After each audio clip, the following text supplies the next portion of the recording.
Imagine you being in the worst prisons of Mexico and United States, being innocent. That's my story.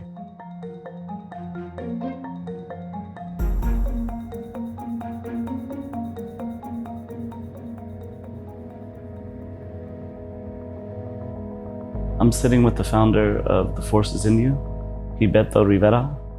Just want to thank you for joining us with the Researchers of Truth and collaborating on these future projects together. Thank you for the invitation. So tell me a little bit about before you were falsely imprisoned for 8 years. Who was Gilberto Rivera? I was studying architecture.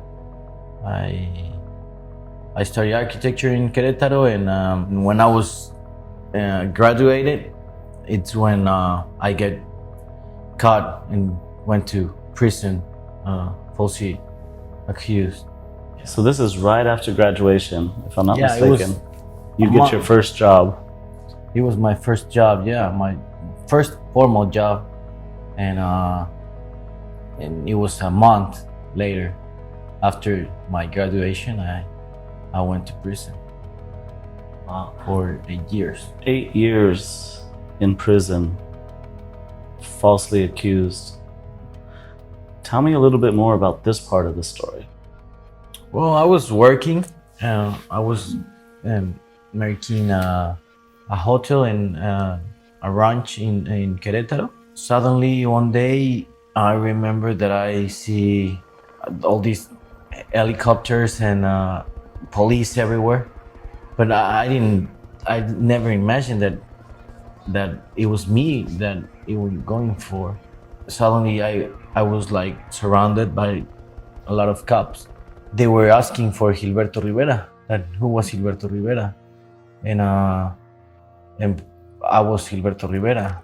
They threw me to the floor, and I have like 2 dogs barking me at my face. They start torturing me, and they were asking me that where was the drug and where were the houses with drug and who was the main guy, and they were asking me a lot of things that I no have idea that what they were talking me about. Because of the confusion of the name of Gilberto Rivera, they thought that I was transporting all the drug from Mexico to United States, and so they took me to United States, and I received the trial over there, and I received my sentence in the United States.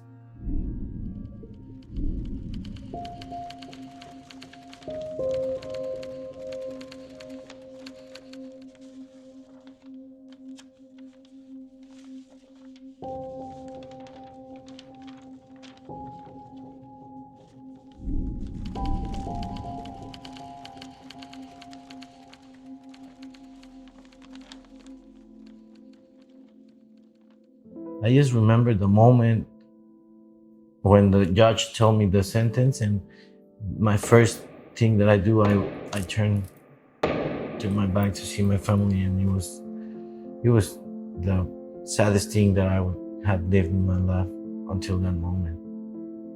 To see my mother and my father and my sister totally destroyed about the news. How would you say that this situation changed your life? I mean, in that moment, I have a girlfriend that I was going to marry with, and it was gone.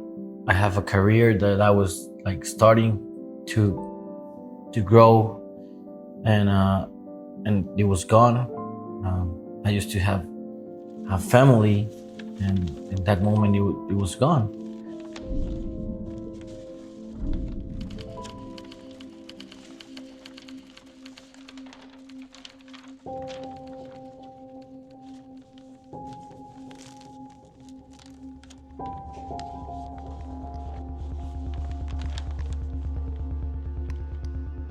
So what was it that transformed your life? What happened?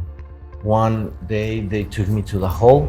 It's like the punished cell. It's a little cell without light and without nothing.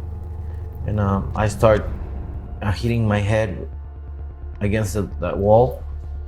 I don't know, I was thinking that I could broke my head or my brain. I don't know what I was thinking. But I was just hitting the wall, and suddenly I feel that I was like out of my body, seeing me doing this, and I could tell myself like all this is happening for some reason, and everything is going to be alright. So since that day, I think that I accept my prison, I accept my new life, my new world, and my life inside prison changed.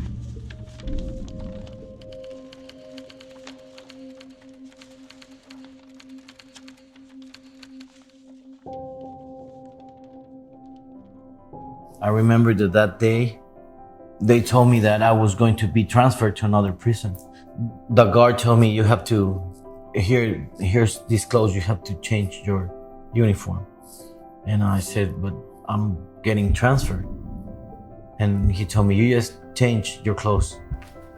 And so I started changing my clothes, and and at that moment, I still don't know that I was getting free. And he told me, okay, you can turn around and you see that door, and I tell him, yeah, I see that door. And he told me that, okay, I don't want you back. Now you are free. And he pushed a button, and the big door start to open.